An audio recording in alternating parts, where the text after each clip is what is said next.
Hello, today we have David Darling, who is the Chief Executive of Pacific Edge Limited, which is a listed company on the New Zealand Stock Exchange, and it's a cancer diagnostic company which has a history of about 18 years. Welcome, David.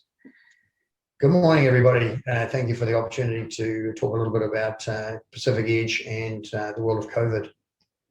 Thanks for joining us. Really appreciate it. I know you have a lot going on, so your time is really valuable. Now, I think you are located in Dunedin today. Is that correct? That's where correct. Your head office is?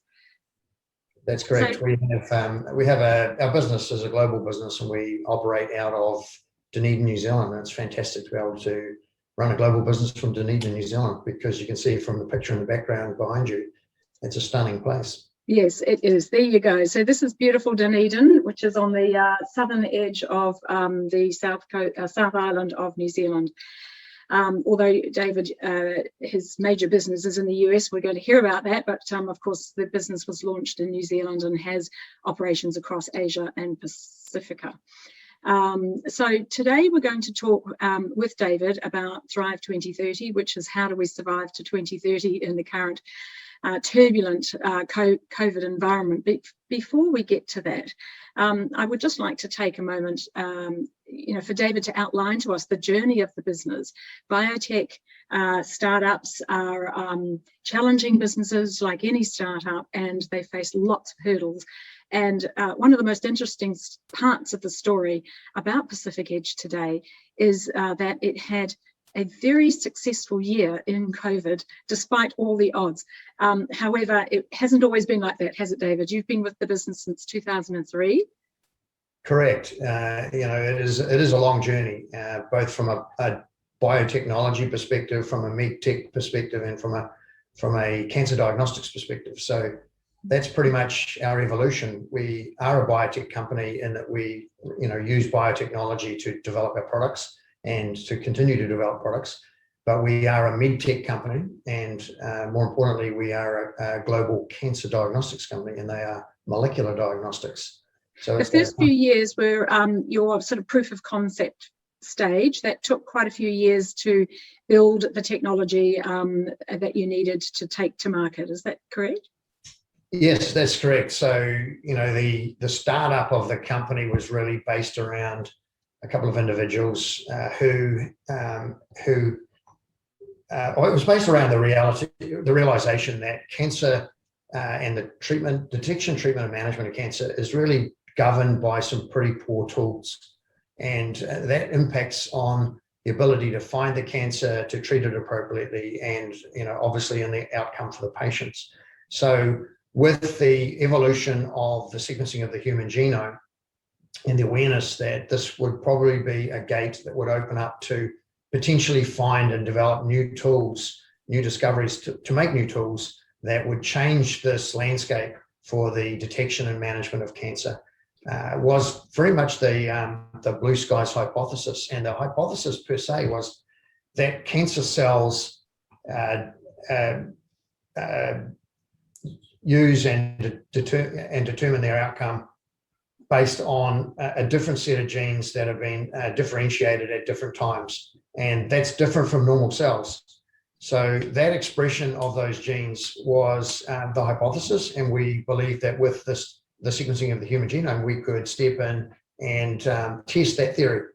The goal for the company was to then build, if this was true, to build these new diagnostic tools, license them to the blue chip diagnostic companies in the world, and then live handsomely off the royalties associated with that. Yes. And the reality was that for the first 3 years of our life, we built this database of gene expression patterns, where we were capturing cells from many individuals in 5 cancers, and we were evaluating which genes were being expressed by the tumor cells and the corresponding normal cells alongside the tumor cells to get this differentiation pattern. We did this for 3.5 years, and at the end of that 3.5 year period, we shut off that database development, went into the database in these 5 cancers: gastric, endometrial, melanoma, colorectal, and bladder, and pulled out these de novo gene expression patterns that we knew would give us these tools. It was a great aha moment. That's exciting. When did you actually get to take your products to market? So those aha moments transitioned around 2006, 2007, and we were actively engaged in talking to blue chip companies around the world. And most of them were saying, well, this is fantastic, but you're way ahead of us, and this is really novel. But can you take it back and continue to remove the risk from it, run up some clinical evidence, and then bring it back, and yes, we'll license it from you. And so we asked the question, so what is this license going to look like? And they said, well, this will be low single-digit royalties. And we said, well, hang on, that's not going to help anybody, certainly our investors. So we came back and we invested in the first clinical study, and it was in bladder cancer. We got a phenomenal result. We knew that we had a tiger by the tail. And then the rest of the journey is about building the evidence to prove and validate this product. Now, there's some unique elements of the biotechnology that sits in behind this discovery. So whilst we knew which genes were being overexpressed in the tumor cells when compared to the normal cells, the product we were looking at, the analyte, was RNA. So it's one of the oligonucleotides similar to DNA, but it's the messenger RNA, and it's when you find a messenger RNA, you know which gene is switched on. However, the messenger RNAs were very labile and they were destroyed very quickly. And when we wanted to go from evaluating these in the tumor to looking at how we could do this non-invasively using urine, we suddenly had a very labile analyte in a background of highly degradative material. So we had to come up with another innovation. And that innovation was this buffer that protects the integrity of the signal of these oligonucleotides, the messenger RNA, in the urine. And that was going to give us enough time to get this very frangible product all the way back to our laboratory so we could get a high fidelity signal around what was happening.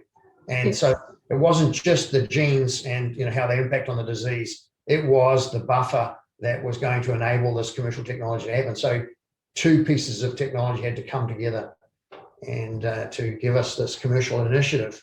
And then the rest of it is really about how do we take this embling product, create a prototype commercial product.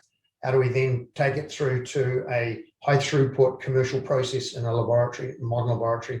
What commercial technology will we use off the shelf to make this happen in a highly repeatable and reproducible way that is required for a consistent user experience in the medical world?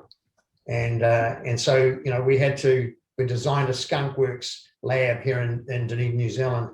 And then from there, we used that to shape and form, and we custom built our own laboratory in the United States in Hershey, Pennsylvania. And it was a high throughput facility that looks a lot more like a supermarket than it does a conventional chemistry laboratory. And that laboratory is got a very high throughput design capacity of 260,000 tests per annum. So just the right size for the United States. And it's, our gold standard.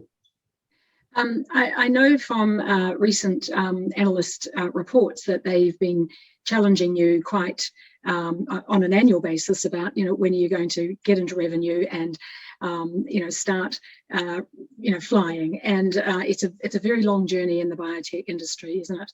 And I think it was about 2013, 2014 that you first had some signs of the product being accepted and there was some take up from the US market. Is that about the time frame? Sure. I mean, you have lots of challenges along the way where people first of all ask you, does the product and technology work? Will it be utilized in the market? How is it going to be utilized? And so you have to build confidence in your investor base that this is a happening event and that this is going to be a great outcome, and that basically the technology we built is extremely disruptive to the medical world. And they then want to know. Can I just ask Dave? That's a really important point. When did they start to notice the disruption? When did they start to say, "Hello, there's something going on here that is really going to disrupt what we're used to doing"? What year was that? I think the analysts kind of picked, the market analysts picked it up relatively quickly, but some of the urologists, took a little bit of time to sort of realize that if this thing was truly as good as the published peer-reviewed evidence was suggesting, then could disrupt the way they practice their business. And, it's gone on to be a great outcome. It's a huge story for New Zealand. New Zealand leads the world. The urologists in New Zealand were very brave. They saw this huge opportunity, and many of them have redesigned their business, and many of them practice urology in a different way to the way in which they were originally trained to practice urology, simply because they have different tools. Yes. So it's a brave new world. So just to sort of clarify, this disruption is your product, the bladder diagnostic tools that you have. You've got 4 different products. Each of them help to identify whether there's a precondition or a current condition of cancer cells in the bladder. And they're done by a urine test instead of the previously invasive physical test. Can you just enlighten our listeners how that changed things in 2020? What changed for you in 2020 with regard to that? Because the big disruption came last year, didn't it? Sure. I mean, if you think about the medtech world, and I'll step back a little bit to sort of clarify how you enter the medtech world. It's built on a priori peer-reviewed, published scientific and clinical evidence. Yep. So, first of all, you have to start doing it yourselves, and then you get more people involved in supporting and using your technology. But nobody will even look at the technology unless you have, this huge pedigree of peer-reviewed published evidence, and that's the foundation for your business. So we've been building that ever since we first launched the products into the market, because it's only when you launch the products that you can get enough people engaged in this to do the studies. And so this kind of latent period is advantageous to the company because it subtends our competitive advantage. But everybody who comes to the market with a similar product has got to go through this same bandwidth of developing this evidence. And it's very, very important to understand how that impacts on your business. And as you progress through the development of that evidence, people gain comfort that this technology is highly repeatable and highly reproducible, and that the accuracy is there. And as a result of that, they start, and each and every one of those physicians has a different risk profile. So those people engage with the product in different ways. The beauty of these 4 products, and how we ended up with 4 products is a story in itself. But if you go back to when we started in bladder cancer, and we chose bladder as the one of the 5 cancers to take to market, we built our product. Our product prescription was based on the clinical the feedback we got from all these clinicians around the world, and we asked them the question: if we could do one thing for you, what would be that thing, and how would that manifest itself in a product? So we made that product, and then we took that product back to them, and we found out from lots of discussions we had with them that this was just one area that they had problems. So we mapped the entire pathway, and we found that they had 8 different clinical issues. We worked out we could solve those 8 clinical issues for them, provide them with greater certainty around their knowledge, if we built 4 products. So we designed those 4 products, and we've progressively stepped through the building of those 4 products. Yeah. Now, this is really cool because there are customers who only want product 1, and then there are customers who only want product 4, and they don't want product 1. And so if you didn't have product 4, you wouldn't get that customer. And it's really interesting to see that this diversity of issues that they face in the clinical pathway is very different for individual organizations and individual urologists per se. So if you don't have the bandwidth and you don't have that flexibility in those products, you won't get those people. Yes. David, in February last year, where was your business at? And can you talk us through the journey of 2020? How did your business respond to the COVID challenge? What were the things that interrupted your business, and how did they interrupt it? Yeah, that's a great question. So, the business was growing well, but there were several big reimbursement milestones. So in the world of medtech, you have a regulatory approval to operate, and it's based on clinical evidence. And you have the reimbursement, which is people paying you, insurance companies and institutions that are paying you for your product. And that's also evidence-based. So the business is growing. We're adding new urologists, they're gaining greater use of the technology, and we come around the corner, of trying to get rid of, or trying to conclude an outcome in these major reimbursement milestones. So we've been putting a lot of tactical energy in it. We've been doing a lot of flying around the world to meet all their obligations and to try and help them understand, how good this technology is. And we come around the corner and COVID's sitting right in front of us, and it was a challenge. So there was an immediate reaction by urologists around the world. First of all, there was this, hiatus of confusion where they couldn't understand how they're going to operate. Their businesses operate on bringing people into the clinic, and they evaluate these people using all this conventional, invasive, and expensive technology. And there were some organizations that we had started with on Cxbladder who had started evolving the use of Cxbladder in a novel way. And these are organizations, and I'll give you one example, the University of California, San Francisco, UCSF. It's a tertiary center for advanced cases of cancer.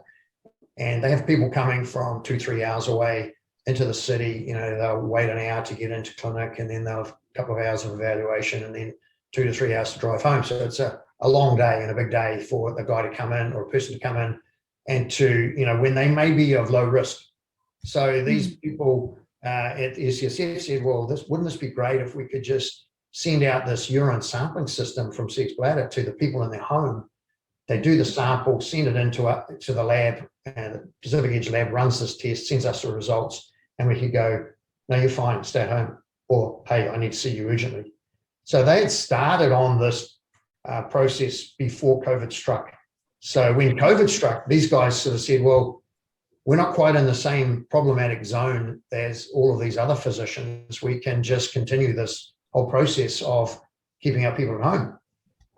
It didn't take the urologists, because they're really smart people, to realize that, they could in fact leave their patients at home. Many of them just stopped, Director General of Health in New Zealand, went around and said, come on guys, we don't want to see you physicians leaving these people at home, and and with the potential that there is a cancer there and you don't find it because it didn't come in, it didn't get evaluated, or the disease is there and you're trying to manage it and it's progressing because you can't get access to the people.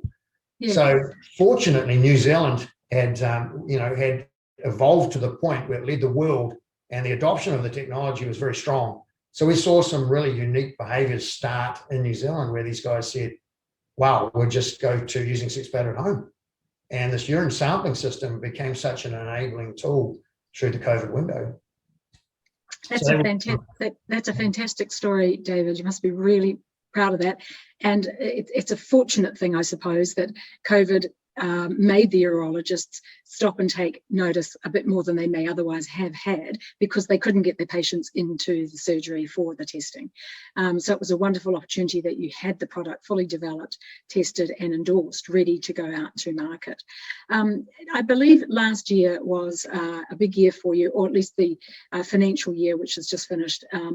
The reports were that the American market has really started to grow at a much larger rate than it had in previous periods. Can you explain or just share with us what was the driver behind that, other than what you've just described, which is the push from COVID to be able to send these samples to the home? There must be some other factors behind it. Is it relationships? Is it your marketing and sales? Is it the evolution of concept hitting the big organizations? And I understand you have signed up a couple of big contracts as well. I mean, it's a fortunate period for you. So let's hear about how that came about. Yeah, sure. So there's a number of features associated with that process, and I guess it's the ability of the company to remain nimble to capitalize on those opportunities, which is also prevalent in the decision making. But obviously, to go through this reimbursement window, it involves thousands of flight miles and lots of face time in the United States. So we had lots of good relationships, and we were progressing a lot of this evaluation of our clinical evidence. And everybody in the market was waiting, with bated breath for this to occur, because they knew that there would be a kick in the revenue when this occurred. And this was kind of the final validation that you graduated into the School of Diagnostics and you were getting paid for these technologies. And it all came together in the COVID window. But there were many things that came together in the COVID window. So one of those big reimbursement validation elements that we were working on was for the Centers for Medicare and Medicaid Services. This is the public insurance body that covers people over the age of 65 in the United States. So very, very big customer. They had spent 4 or 5 years working through our clinical evidence, and we found a way to trigger that during the COVID window. So a great outcome. And with that comes a lot of validation. But just prior to that, we'd also been working with what is arguably known as the largest single validation customer in the United States, and that's a big integrated healthcare provider called Kaiser Permanente. And this is a corporate enterprise. They have 12.8 million lives under coverage. Being integrated, they have their own insurance policies, their own insurance coverage. They own their own hospitals and their clinics. They own doctors are on salaries, the physicians are on salaries, the specialists are on salaries. It's fully integrated. It's a very unique beast that is so big, and there are many of them. There's 7 or 8 of them that are similar, but it's quite unique, and it's the most highly sought after validation enterprise. We've been working with them for about 7 years. They've been doing due diligence on our technology for 4 years, much like the CMS. And before the CMS reached their conclusion, they also reached a conclusion to trigger a commercial relationship. So we've been pushing these 2 big milestones in front of us for some time. The market was aware of it, but it just came together in this COVID window for lots of reasons. And part of that decision-making process was really kind of unique as well. So prior to COVID, Kaiser Permanente had around 30% of its consultations, medical consultations, were teleconsultations. And during COVID, it ranked to 95% of all medical consultations were teleconsultations. The FDA said the only way we're going to get through this pandemic is if we use telemedicine. And so they took away the barriers, the risk barriers that they were managing that involved so much encryption and was basically bogging down telemedicine. And the CMS, the Centers for Medicare and Medicaid Services, who cover all people over 65, leapt to the fore and said, great, well, we'll pay for it and we'll lift the payment rate. So the FDA releasing the controls, the payment rate jumping up, and these organizations saying the only route forward is telemedicine became and then Pacific Edge sitting there saying, well, we've got this urine sampling system that we can send to people in their homes. Kaiser said, this is great. Kaiser had one of the studies that Kaiser had done involved sending the sampling system to their patients at home. They had the data, and so they were able to kind of step on the gas. But nothing happens quickly in Kaiser. It's a great organization, but it's big and it's slow, and so it took some time to get going. Just before we look forward to the future, were there any major changes that you had to make operationally to deal with your people working from home? Any of those are sort of, operational systemic issues that presented a hurdle for you last year, and how did you address those? Yeah, that's a very good question. So being a small company and operating around the globe, so we have commercial operations in New Zealand, Australia, Southeast Asia, and the United States. We have 35 people in New Zealand, 1 in Australia, 1 in Singapore, and 40 people in the United States. And so we were quite small, but very nimble. And having a very cohesive organization, a strong can-do culture, very entrepreneurial culture, and some of these great things that were happening both in the United States and in New Zealand, the guys leapt to the fore. We were declared an essential business because we're in the healthcare space. We had laboratories that were operating here in New Zealand and in the United States. We were able to get those laboratories, put the protocols around them to keep everybody safe. We pulled everybody back to home. We all jumped on Zoom, and we lived on Zoom for that window. And basically the business continued pretty much, as normal, albeit with some differences. So it was outstanding, the response from our people to be able to do that. And I've heard this time and time again from New Zealand companies, that I'm sure, in our case as well, our US compatriots. So this was a great thing for us, that we could operate. We realized that we could operate in this window. And then we realized that the urologists were keen to step forward. In New Zealand, the guys that are already committed, we had 11 of the 20 DHBs signed up. So great commitment from the public healthcare sector. Guys that were already well entrenched in using one of our products suddenly realized, well, hey, the other part of the clinical program, there's another product, we can get that on board, we'll go straight to commercial with that as well. And so that sped up that, and we had several of them just jumped straight to 2 products. And so we sort of, a jump in outcome. And so the New Zealand business, had a small dip and then bounced back. And, we came out at the end of the COVID year with an outcome that was better. We had a 139% increase in revenue and 109% increase in our laboratory throughput. Those are our 2 big metrics. And it's like, wow, this is a New Zealand business. And it's just a very, very small team of people. Yeah. And people ask us, how many sales people do you have in New Zealand to get this outcome? And we say, well, we've only ever had 1 and we have none right now. So, it was a great tribute to the fact that these urologists really bought in. They were able to mobilize, they saw an opportunity, they're very entrepreneurial in their own right. The tools and technology were validated, they'd already integrated it into the standard of care in New Zealand. The New Zealand directors of urology had signed it all off, and we were ramping inside our public health care providers, covering 67% of our New Zealand population. And we just continued on in that space.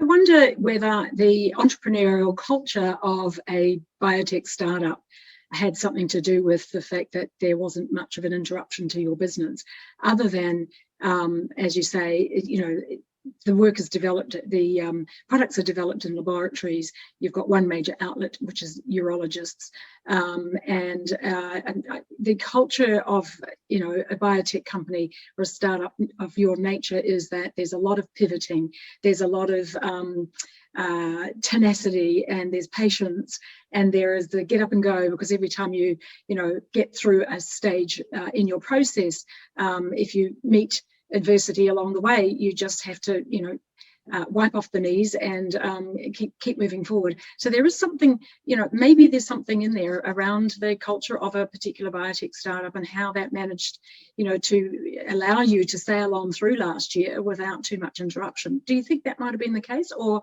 do you think it's more about you were just at that point in time taking your product to market, and there was just enough acceptance, particularly in the US market, which gave you those opportunities for that growth in sales, which has positively impacted your share price in the last couple of months? So, what do you think? Is it the culture, or is it the product and the state of the market? Or no, it's quite clearly the culture plays a significant part in that, because these opportunities, I'm sure for many companies are there, and it really depends on how your culture is attuned to identify them and to be nimble enough to grab them. And generally New Zealand companies are, and of course, unfortunately, some businesses just were on the wrong side of that ledger when it came to the COVID world, but we happen to have products that were enable us to kind of go forward. But without the culture, without that can-do attitude, then and it was finally honed over the years of having to get up again after you've been knocked down, and then get up again after you've been knocked down. That certainly helps you. Without a very good team of people who can just recognize, see an opportunity and go through the gap, it's without a doubt, culture does play a significant part. Yes. Okay. So looking forward, the US is a very big market for you, and you've had a great deal of success there in the last few months. And you mentioned the other day that there are you've barely scratched the surface of the US market, but as we go forward, they've still got a lot of their states are still on lockdown. They've got a very large infection rate, and it's going to take some time to work through that. How are you going to continue to pivot and respond to those ongoing challenges and the lack of transparency that we have about the future? What is your plan for growing that market further, and then secondly, expanding into Asia and Australia, which is also on your radar? Yeah, thank you. That's a very good question. One of the features of our company and our team that I haven't highlighted to date is the great response we got out of our sales force on the ground. We have a dedicated sales force on the ground. At the time, it was only 16 people. It's now sitting at 25, or just under 25, and we're growing that out as we speak.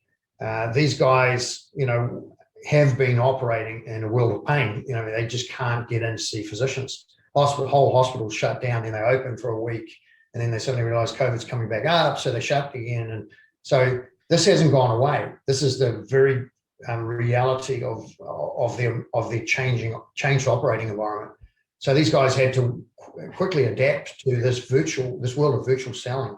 So they have this program called Lunch and Learns, where they get all these urologists together and they buy them lunch, and then they have a dedicated 1 hour and a half to pitch the product and the advantages of the product and pressure test all of their technical issues and concerns.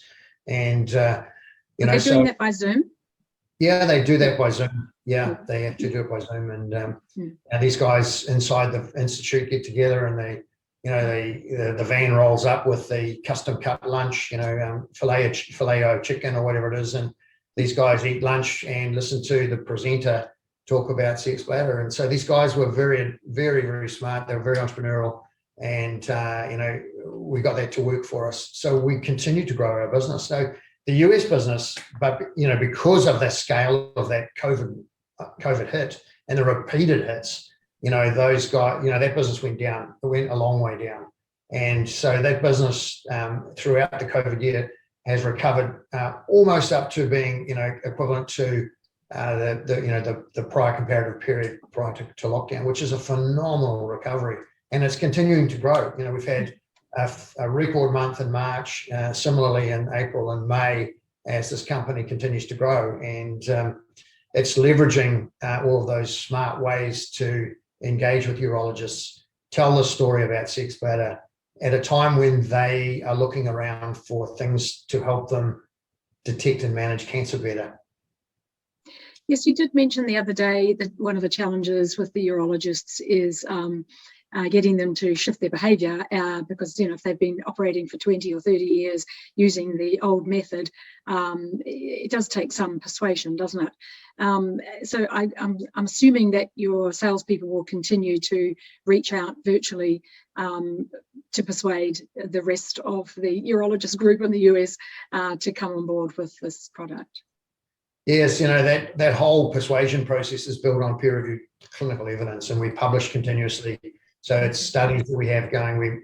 It's one of our single biggest investments we make every year, is in more studies to show how the test works in different clinical settings and enriching the clinical information around it. And every time we publish that in a new journal, and we, just prior to COVID, we were successful in getting a publication in the world's platinum urology journal. It's called European Urology. 22,000 urologists use it, and it was like, there was a path. It was a really serious path to get through there. I mean, 5 peer review windows, took 3 months to review it, and finally got it published. And that's a great outcome for your technology when the world's leading journal in urology have identified your technology and the results and the evidence and published it in their journal.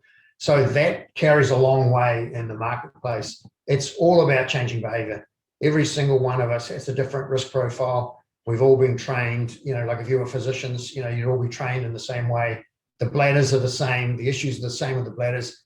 Globally, they use the same tools. Globally, they have the same issues. So it comes down to just the individual. And the guidelines are there. Obviously the growth of your business will really accelerate when you get in guidelines. And we continue to shift the technology closer to being incorporated in guidelines. Guidelines follow adoption. You've got to have significant adoption. It's one of these catch-22 situations, but we're seeing strong adoption that'll lead us to further inclusion in guidelines and better language of inclusion in the guidelines. So fortunately in New Zealand, we're in the standard of care. We're in many of the local guidelines, and we're well and truly instituted. And it did have a very big positive lift in our business in New Zealand. I'm just wondering whether you noticed a change in the take up, or the behaviour of the urologists in the US, because of the stress that they must have been feeling in the hospital system, even though they are not at the forefront of the COVID, supporting supporting the hospitals to address COVID patients' needs while they're there, because urology is quite a different thing. However, they're still in the hospital system. They're still working in institutions that were under great duress and stress. Was that a factor for you at all? Yes, it clearly was, and it's impacted. It's been one of the features actually that has slowed the adoption, because these people get pulled into helping out right across the board, so, they may not be doing surgery today, but they're just pushing gurneys, shifting COVID patients from one side of the hospital to the other. So they all have to pull their weight. And we've seen people who are in corporate commercial relationships inside their own organization get drafted into the hospital to help push gurneys and help out. So yeah, it's impacted big time in these facilities. And in some situations, some of these guys just haven't been able to cope with their caseloads as physicians, and they try to make judgment calls around which patients likely to be at risk, and do I need to bring this guy in? And if I bring him in, because, people with bladder cancer generally, 60 years of age and older. There's a few in their 40s to 50s, and you get a couple of outliers, but that are younger. But generally, so they're all at risk to COVID. So it's this kind of real catch-22. Do I bring this person in? If they're a low risk, I'm exposing them to the potential to either infect us if they've got COVID, or to be infected in the hospital setting or on the transport system coming to the clinic. So they've had lots of challenges, and we're still operating there. So, it's not over for us in the United States by a long stretch. New Zealand, yeah, sure, we're 100 days from any new cases of COVID entering the country, but for the United States, it's an everyday reality. It's ongoing. Yes, I know that you have to answer this question for analysts all the time, which is, what do you see in the future?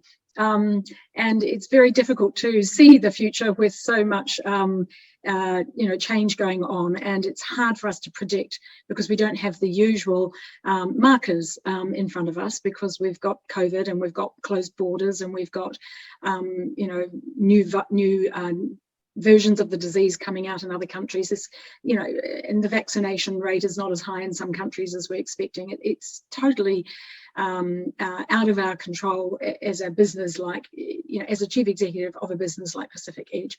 So how do you project forward, and what do you think are going to be the hurdles for your business, and what advice do you have for others about how to go forward in this very uncertain time? Sure. I mean, it is uncertain, and everybody likes to model their business, and with these uncertainties, your assumptions go out the window.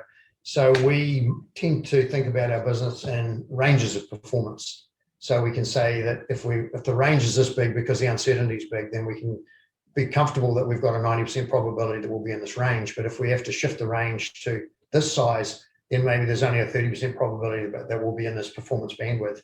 The challenge is that the investor analysts don't think about ranges of performance. They think about a single point estimate.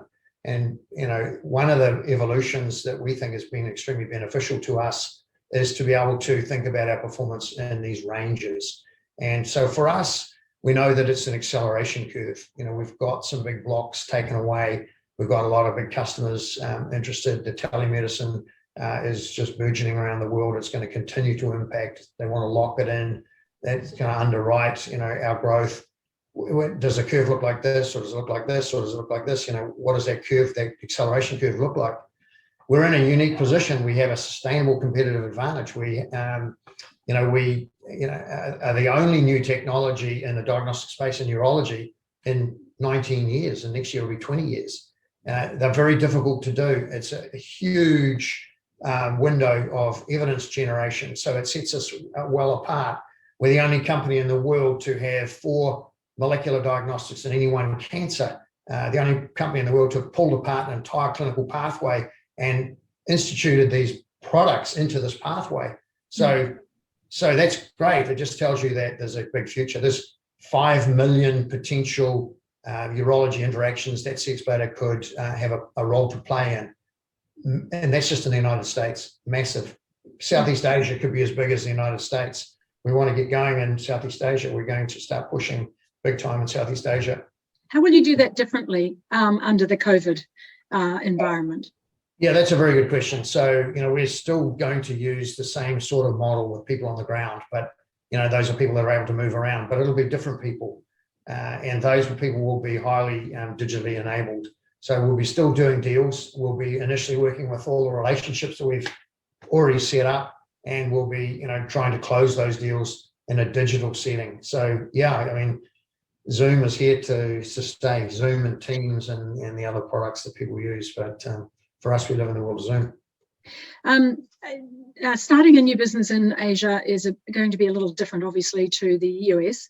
We've got big cultural challenges because of, the East and West. And of course, I'm sure you've got, I recall you mentioning that you have a very large diversity makeup in your staff in terms of different cultures. But I've spent some time living and working in Asia. It is very different. And building relationships there can take a long time, lots of years of, sharing tea and possibly a whiskey or other things. But definitely it does take longer to build relationships, build trust. Of course, you have a great product with, as you say, peer reviews. And now you've got terrific experience in your New Zealand market and the US market, which is showing to the world that this, very pioneering product is changing, the state of play for people over 60 who have concerns about bladder cancer, and for making things better and easier for the urologists. So you've got a lot to go with there. However, entering the Asian market, which is a very different culture, does take a lot of relationship building, which is going to be quite hard by Zoom. Although we're all getting used to it, and I'm sure everyone around Asia is as well. Have you thought about how you might sort of deal with some of those relationship building challenges? Yeah, we do. We're very fortunate in Southeast Asia that we had a grant from the New Zealand government very early on, an NBIE grant, to help start putting the foundations in place, and that's been absolutely outstanding to be able to start leveraging that now. So we've had a person on the ground. We have been building our evidence in Southeast Asia. So, it's interesting that every country you go to, they all think their bladders are different, and they all think that the problems are different, but the reality is that they're not. But they like to see their parochial data for their people. And interestingly enough, I was talking to the head of urology in Singapore General Hospital, and the head of urology said, do you by any chance happen to have any Asian data? And I said, yes, we do. We have 6 independent populations from Japan. And he said, no, I mean Asian data. And so it's interesting to know that even within Asia, there are differences in how they perceive who are Asians. And so we have been investing heavily in the last 4 years in 5 largest hospitals, the big public healthcare providers in Singapore. And these guys have been working incredibly well with Cxbladder. And we've been generating this evidence, and we'd like to publish that soon to show how this technology has been working for these people. It's only off the back of this evidence that you can launch that commercial initiative, but all through that program in the last 4 to 5 years, we've been building relationships. The way we think about this is, you need locals to talk to locals. So we'll put people, we'll hire people. We have 1 person there right now, and we've other people that we've had relationships with there that we can drag up onto the table and employ to take this technology out to those institutions. Many of the institutions have, we've announced success with the Raffles Medical Group. They're in 4 countries in Southeast Asia and 13 cities. We've been working with those guys in Singapore. We want to roll out to the other Southeast Asian countries with the same methodology. So a cool thing about Singapore is, why Singapore? Why was Singapore our gateway to Southeast Asia? Well, because they drive on the correct side of the road. They have English law. They have extremely tidy and very well educated workforce. Phenomenal place to do business. So it was a no-brainer for us to go to Singapore as opposed to, say, Hong Kong or Malaysia, for example. So that was where we've started, and that's our gateway. And many of those pieces of that supply chain logistics and distribution channel we've already got locked in. We just want to wait to turn up the gas on that. So yes. Because you won't have the same challenge with Australia, because we've got borders that are open there now. So, well, mostly open, periodically open. David, as you look back over the last year, what would be the one big challenge that, as a chief executive, you've had to sit and say, okay, this is a big challenge. It's something we haven't seen before. How's it going to impact us? Just share with the people who are listening, those moments that chief executives have had to contemplate over the last 12 months, despite the fact that it's been pretty good for you in lots of ways. There's the people factor, there's the human element, there's the, gosh, we've never faced this before. What sort of thoughts did you have, and how did it challenge you personally as a leader? Yeah, that's a very good question. It's all about the people, because without the people, you're not going to get any outcome. And that means not just the teams within the company, but the organizations that you're working with. You've got to have great relationships with those people. You've got to have great relationships with your cornerstone investors. And we've got phenomenal investors. They bought into the vision early on. They've stayed with us. And of course, it's been challenging for them because it's kind of, for them, it looks like a never-ending story, but they've backed it, and they've stayed with us. None of them are, the odd one that leaves, but generally they're still all there. Some great people like Sir Ian Edgar and Sir Stephen Tyndall. They're just mountains of men who just step up, and they help you get through these windows, these trying times. So yeah, it comes down to the people. Our institutional investors, the analysts who spend, they're often overlooked, but, there's a couple of analysts in New Zealand who have really invested personally in the story. They've come to the United States 3 or 4 or 5 times. They've talked to urologists, they've been around the traps, and they know the story, they know the technology, and they help carry the message to everybody when these things are going on. So when you get yourself into these situations, whether you're in these situations where the world is kind of collapsing around you, or what would appear to be collapsing around you, and you've got to reach out to these people and tell them what's happening and how you see the world. And it's amazing how people kind of have, throughout New Zealand and in the United States, have locked together and said, right, we can do this. And human beings are pretty resilient. We're also very gregarious and very social beings, and that's one thing that's come out very, very, very clearly. Yeah, you do have quite a vast number of very important stakeholders as a startup, with the analyst and the investor group, and you've got the medics, you've got the group of medics who are personally have a vested interest in this particular product, and then you've got the others, outside of that, who've got older patients with needs. Then you've got the communities, and then you've got the scientific teams and the employees. You've got a lot of different stakeholders who, as you say, it is about the people. For those who are at the very early stages of a startup, whether it's fintech, biotech, or some other tech, could we just have a last message for them? I mean, clearly, as we know, it is one of those, knock down, get back up, knock down, get back up, journeys for people. And I spent a lot of time in the sort of fintech market when I was living in Sydney a few years ago, and got to know a lot of people who, some made it fly and some didn't. And it's a challenging environment. So maybe a last word of advice for the people who are still in the very early stages, and how they may look for the next 12 to 18 or 24 months to overcome some of the lack of transparency that we have ahead of us. Yeah, sure. I mean, it's about resilience. It's about persistence. You need to have a very clear vision about what the world's going to look like, and you'll find a route through. So, get some great people around you, keep your energy levels up high, be resilient, and just push hard, keep pushing. There's lots of things will drag you down, and get some mentors, and who can help you with that process. And there's some great people out there, and just go for it. Good advice. So what sort of message do you have for your own team about what you'd expect from them for the next 12 months. Right, that's very cool. I talk to them a lot about this. It's not often that you get an opportunity to tie your horse to, something that's going to be such a shapeshifter, and particularly something that matters to people. We have lots of case studies where we've been able to sort of luxuriate in the knowledge that we've just saved someone's life.